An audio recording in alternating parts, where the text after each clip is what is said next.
আপনার মেয়ে সমাজের দুশ্মন। থাকেন মিয়া। শিমুল, আলমগীর ভাই কিছু না কিছু জানে। হ্যাঁ তাহলে সব বেরাবো তো ল বাইরে ধরি। মাছ কত করে? আরে ভাই আপনার মাছ বেচবো না, আপনার সামনে যান তো ভাই। হ্যাঁ আবার কি লয়, আমার কাছে মাছ বেচবো না? ল ওই দোকানে যাই। মাছগুলো বড় আছে? হ্যাঁ। এই চাচা মাছ কত করে? আরে চাচা কথা কর না কে, মাছ কত কইরা?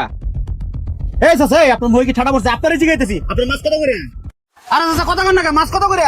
আরে বাবা তোমার কাছে মাছ বাঁচবো না, তুমি যাও তো এনটা। কেন আমাদের কাছে মাছ বেচবেন না? আমরা কি টাকা দিব না? আমি কেন, এই বাজারে কেউ তোমার কাছে মাছ বাঁচবে না। যাও তো সারো, বিরক্ত করো না। শালার মাছালার পাট কি দেখছস? আয়লা সামনে যাই। আচ্ছা বড় ভাই, একটা জিনিস বুঝলাম না। মাছ কিনতে গেলাম, মাছ ভাই আমার কাছে মাছ বিক্রি করলো না। সবজি কিনতে গেলাম, সবজি হলো আমার কাছে সবজি বিক্রি করলো না। গোস্ত কিনতে গেলাম, গোস্ত হলো আমার ফিরাই দিল। কাহিনীটা কি কত বড় ভাই? আরে কাহিনীটা তো আমিও বুঝতেছি না। সকাল তো সবাই কেন আমাকে এই ব্যবহার শুরু করছে। আর আরো যদি না বেছে এগুলো কেন মারামারি করবো? কম না কাজ করি, দোকানটা দুই ডিম নিয়ে বাসায় দেয়, না তো না খাই থাকতে হবে। চল মামা চলো, আমাকে একটু জাম করে নামাই দিয়ে আসো। না ভাই যাবো না, বুঝছি ভাড়া বাড়াই দেবো না। চলো আপনারা যদি 1000 টাকাও ভাড়া দেন আমার নিচে আপনাকে উঠাবো না। তোর এত বড় সাহস, তোর 1000 টাকা ভাড়া দিলেও তুই নামাই দিবি না? হ্যাঁ তুই কয়জনের কাজ করবি? সকাল তো সবাই আমাগুলো গাড়ি শুরু করছে, আমাকে দেখে সবাই মুখ খুলে নিতেছে। বুঝতেছি না আমাগুলো কি শুরু হয়েছে এগুলা। হাইটে যাইতেছি। শিমুল সকাল তো দোকানে কোনো বেচা কেনা নাই, কাস্টমার যাওয়া হয়েছে সব ঘুরে দিতেছে। আমাকে উপরে এটা কোন গজব শুরু হলো? এরকম হলে তো না খাই মরতে হইব। না বুঝতেছি না ভাই কিছু ভিক্ষে। কিন্তু বিজ্ঞান বেড়া দাঁড়াও। না না ভাই, আপনাদের কাছে কোনো ভিক্ষে নিতে পারবো না, থাকেন মিয়া। কি রে শিমুল, সামান্য 2 টাকার ভিক্ষুক আমাকে লগে পাট লইতেছে, ঘটনা নাকি? তা তো বুঝতে পারতাছি না ভাই। না এর রহস্য একটা আছে, যে কোনো একটা রহস্য আছে শিমুল। খবর ভাই, এর মধ্যে কোনো অবশ্যই রহস্য আছে। ভাই আলমগীর ভাই কি হইছে ভাই, কই যাইতেছেন? দোকানের জন্য মাল নিবেন না? না ভাই, আমি এখন তো সিদ্ধান্ত নিছি আপনাদের 2বার দোকান থেকে আমি আর কোনো মালটাল কিনবো না। আমাদের দোকানে মাল নেবেন না? কারণ কি?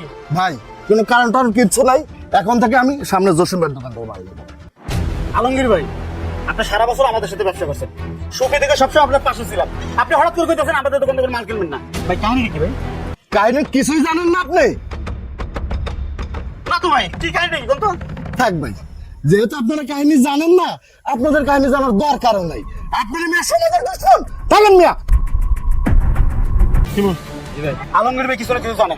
হ্যাঁ তাহলে সব বেরাবো তো বাইরে ধরি।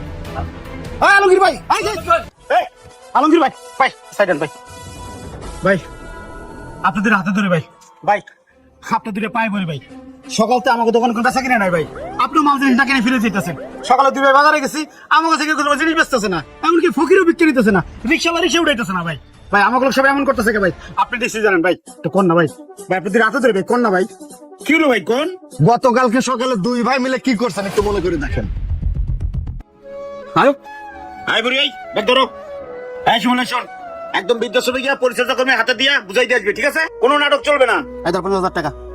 1 বছর জানি এই বুড়ি বাসার আশেপাশে না আসে, কোনো খোঁজ খবর নিবা না। তোমার জন্য বউগুলোকে অশান্তি করতে পারবো না। মা যাও, যাই বৃদ্ধাশ্রমে থাও, যাও।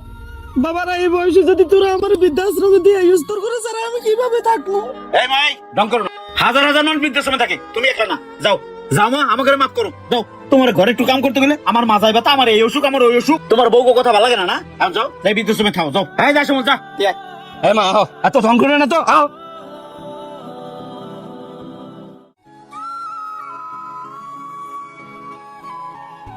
ভাই আল্লাহ তাআলা তো আপনাদেরকে সম্পত্তি কম দেয়নি। বাজারের মধ্যে একটা বড় দোকান আছে, ভালোই চলে।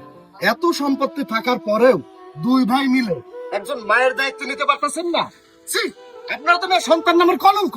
ভাই মায়ের পায়ের তলে হচ্ছে সন্তানের বেহেশত, আর এই বেহেশতকে আপনারা বৃদ্ধাশ্রমে রেখে আসছেন। ভাই তাই আমরা সমাজের সবাই মিলে সিদ্ধান্ত নিয়েছি, এখন থেকে যারাই আপনাদের মতো এমন অন্যায় কাজ করবে তাদেরকে আমরা সমাজের সবাই মিলে এক ঘরে করে রাখবো। কারণ আপনাদেরকে তো মাইরে বোঝানো যাবে না, আর এটাই হচ্ছে প্রতিবাদের ভাষা। এখন সময় আছে, যান মায়ের কাছে মাপ চেয়ে নেন।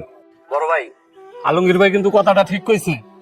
আমরা যা করছি তা কিন্তু খুব অন্যায় করছি। আমরা যা পাপ করছি, মা যদি মাফ না করে আল্লাহ তাআলা মাফ করবো না। চলো যাই, মার পাও ধরে মাপ চেয়ে মায়ের বাড়িতে ফেরত নিয়ে আসি।